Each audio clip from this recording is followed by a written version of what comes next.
Bismillahirrahmanirrahim. Assalamualaikum warahmatullahi wabarakatuh. Perkenalkan, nama saya Stayanti dari Prodi Manajemen Bisnis Syariah. Nah, di sini saya akan menjelaskan terkait dengan materi pengantar akuntansi yang terdiri dari 4 bagian materi. Nah, yang pertama ada jenis-jenis laporan keuangan. Yang kedua, jenis akun yang terdapat pada laporan neraca. Yang ketiga, jenis akun yang terdapat pada laporan laba rugi. Dan yang terakhir itu terkait dengan saldo normal akun. Oke, baik, langsung saja. Yang pertama, jenis-jenis laporan keuangan. Nah, laporan keuangan sendiri adalah catatan informasi keuangan dari suatu perusahaan pada suatu periode akuntansi tertentu. Keberadaan laporan keuangan dapat digunakan untuk menggambarkan kinerja perusahaan, khususnya dalam bidang keuangan. Nah, jenis-jenis laporan keuangan yang pertama ada laporan laba rugi. Laporan laba rugi atau income statement merupakan laporan keuangan yang berisi kinerja keuangan suatu perusahaan. Tujuannya untuk memberikan informasi terkait dengan keuntungan atau kerugian serta pajak perusahaan dan bahan evaluasi manajemen. Sehingga laporan ini akan membantu perusahaan dalam mengambil sebuah keputusan. Adapun isi dari laporan keuangan ini yaitu pendapatan, beban pajak, harga pokok produksi, serta laba atau rugi perusahaan. Laporan laba rugi terdiri dari dua bentuk format laporan, yaitu single step atau bentuk yang lebih sederhana dan multiple step yang lebih kompleks. Nah, yang kedua, laporan perubahan modal. Laporan perubahan modal atau ekuitas adalah salah satu jenis laporan keuangan yang penting terutama untuk perusahaan publik. Laporan perubahan modal atau ekuitas secara sederhana diartikan sebagai laporan keuangan yang harus dibuat oleh perusahaan yang menggambarkan peningkatan atau penurunan aktiva bersih atau kekayaan selama periode yang bersangkutan berdasarkan prinsip pengukuran tertentu yang dianut. Nah, selanjutnya yang ketiga ada laporan arus kas. Laporan arus kas biasanya berisi data terkait arus keluar masuknya uang perusahaan dalam periode tertentu.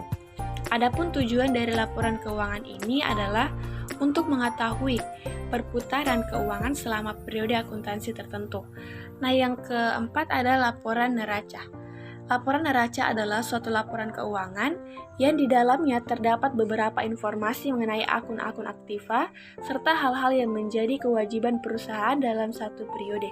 Dalam penerapannya, laporan keuangan neraca tersebut terdapat dua macam, yaitu bentuk staffel atau vertikal dan bentuk kontrol atau horizontal. Nah, yang terakhir atau yang kelima adalah catatan atas laporan keuangan. Nah, catatan atas laporan keuangan ini mengacu pada informasi tambahan yang membantu menjelaskan bagaimana perusahaan sampai pada angka laporan keuangannya. Catatan ini juga membantu menjelaskan penyimpangan atau anggapan inkonsistensi dalam metodologi akun tahun ke tahun.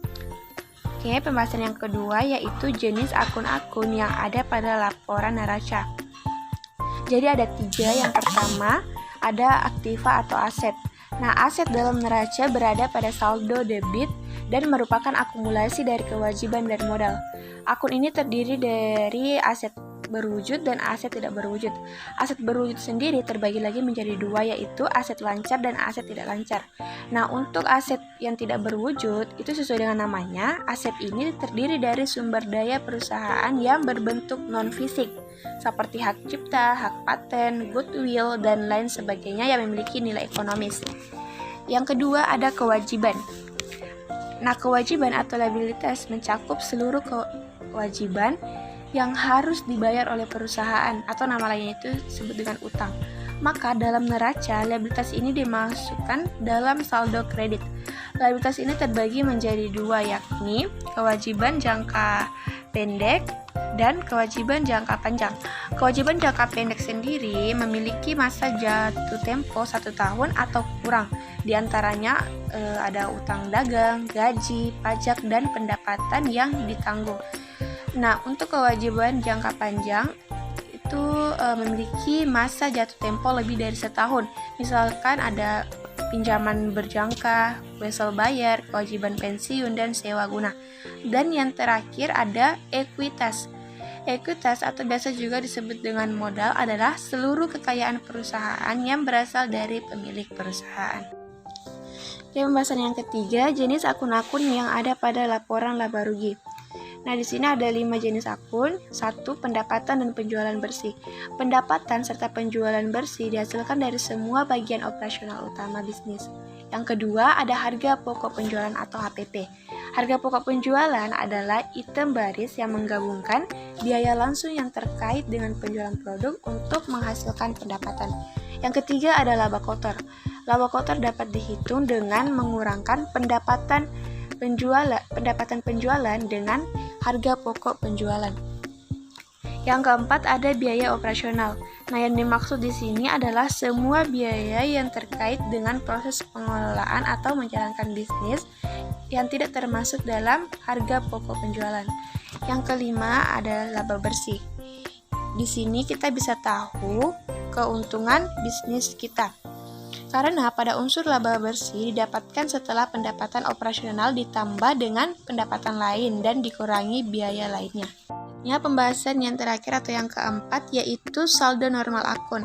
Saldo normal akun sendiri merupakan suatu ketetapan yang pasti dalam ilmu akuntansi terkait dengan posisi dari akun atau rekening yang menjadi prinsip pembukuan berpasangan. Nah, untuk yang pertama ada akun aset. Pada normal akun aset, di antara saldo debit dan kredit, biasanya akan lebih besar sisi debit, di mana hal ini berkaitan dengan saldo normal aset di sebelah debit.